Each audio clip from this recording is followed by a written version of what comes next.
इससे पैर छोटा हो जाता है, कूल्हे की मूवमेंट्स बहुत ही पेनफुल हो जाती हैं और आदमी चलने फिरने से लाचार हो जाता है। इन नाड़ियों के ब्लॉक होने से ये बॉल धीरे धीरे मरने लगती है। कोविड के बाद से हमने ये पाया कि ऐसे लोग जो थोड़ी मात्रा में भी स्टीरॉयड लेते थे, लेकिन कोविड के दौरान उनको जान बचाने के लिए स्टीरॉयड एक्स्ट्रा देने पड़े। बाल झड़ने से लेके क्लॉटिंग होना, हार्ट अटैक, स्ट्रोक, ऑस्टियोपीनिया यानी कि हड्डी का कमज़ोर होना, मसल्स में परमानेंट डैमेज, लिवर और किडनी फेलियर, वेक जॉइंट पेन्स। एक बहुत इंपॉर्टेंट साइड इफेक्ट दोस्तों जो मैं आज आपसे डिस्कस करना चाहता हूँ वो है एवीएन। एवीएन यानी कि avascular necrosis of hip. Gym में बॉडी बनाने के लिए स्टीरॉयड लिए थे डॉक्टर साहब, अब पता नहीं क्या हो गया, कूल्हा काम ही नहीं कर रहा। जिम में बॉडी बनाने के लिए स्टीरॉयड लेने की जो समस्या है वो इतनी बड़ी हो चुकी है। अब हम अपनी रोज़ की प्रैक्टिस में इतने पेशेंट्स देखते हैं जिनको इस स्टीरॉयड लेने से इतना नुकसान होता है कि मैंने सोचा इसके ऊपर एक वीडियो बनाना बहुत ज़रूरी है। आज हम इसी के बारे में जानेंगे कि बॉडी बनाने के लिए या परफॉर्मेंस एनहेंस करने के लिए लिए गए स्टीरॉयड्स के क्या फ़ायदे और क्या नुकसान होते हैं। मैं हूं डॉक्टर अभिषेक बंसल और मैं एक सर्टिफाइड ऑर्थोपेडिक, आर्थ्रोस्कोपी और जॉइंट रिप्लेसमेंट सर्जन हूं। आइए जानते हैं इन स्टीरॉयड्स के क्या फ़ायदे, क्या नुकसान होते हैं। अगर मैं साइड इफ़ेक्ट्स की बात करूं तो साइड इफ़ेक्ट्स बॉडी के हर पार्ट को, हर ऑर्गन पे इन सब्सटेंसेस के साइड इफ़ेक्ट्स हैं। बाल झड़ने से लेके क्लॉटिंग होना, हार्ट अटैक, स्ट्रोक, ऑस्टियोपीनिया यानी कि हड्डी का कमज़ोर होना, मसल्स में परमानेंट डैमेज, लिवर और किडनी फेलियर, वेक जॉइंट पेन्स, और जब इन स्टीरॉयड्स को छोड़ा जाता है तो एड्रिनल क्राइसिस। एक बहुत इंपॉर्टेंट साइड इफेक्ट दोस्तों जो मैं आज आपसे डिस्कस करना चाहता हूं वो है एवीएन।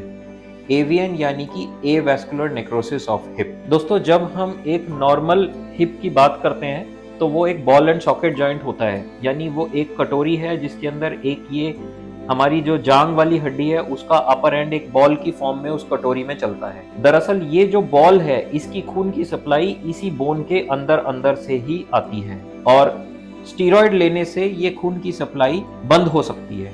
ऐसा इसलिए होता है दोस्तों क्योंकि यहाँ तक पहुँचने वाली खून की जो नाड़ियाँ हैं वो बहुत ही बारीक और पतली होती हैं और स्टीरॉयड लेने से ये नाड़ियाँ ब्लॉक हो जाती हैं।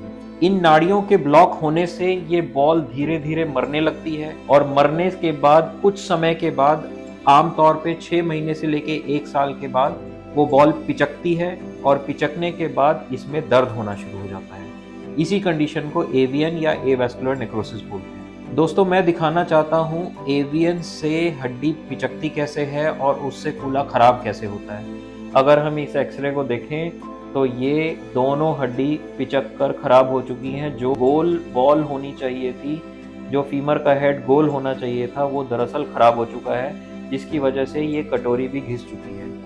इसको सेकेंडरी आर्थराइटिस ऑफ हिप यानी कि एवीएन की वजह से हुई कूल्हे की खराबी। इससे पैर छोटा हो जाता है, कूल्हे की मूवमेंट्स बहुत ही पेनफुल हो जाती हैं और आदमी चलने फिरने से लाचार हो जाता है। कोविड के बाद से हमने ये पाया कि ऐसे लोग जो थोड़ी मात्रा में भी स्टीरॉयड लेते थे, लेकिन कोविड के दौरान उनको जान बचाने के लिए स्टीरॉयड एक्स्ट्रा देने पड़े, ऐसे बहुत सारे यंग लोग हमारे पास एवीएन के साथ आ रहे हैं। दोस्तों ऐसी भी स्टडीज़ पाई गई हैं जिसमें ये वेल डॉक्यूमेंटेड है कि स्टीरॉयड के effects over a life time cumulative होते हैं। यानी आपने आज अगर स्टीरॉयड लिया और दोबारा 5 साल बाद आप अगर किसी भी वजह से स्टीरॉयड लेंगे तो दोनों के साइड इफ़ेक्ट्स ऐड ऑन हो जाते हैं। एक स्टडी ने ऐसा दिखाया कि 2 ग्राम तक स्टीरॉयड ज़्यादातर लोगों में सेफ है, लेकिन 2 ग्राम से ऊपर ये स्टीरॉयड किसी भी तरह के साइड इफ़ेक्ट्स प्रोड्यूस कर सकता है।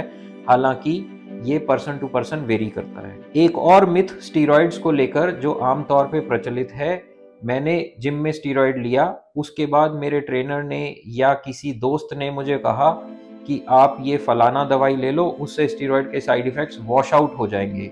वो इसको वॉश आउट थेरेपी कहते हैं।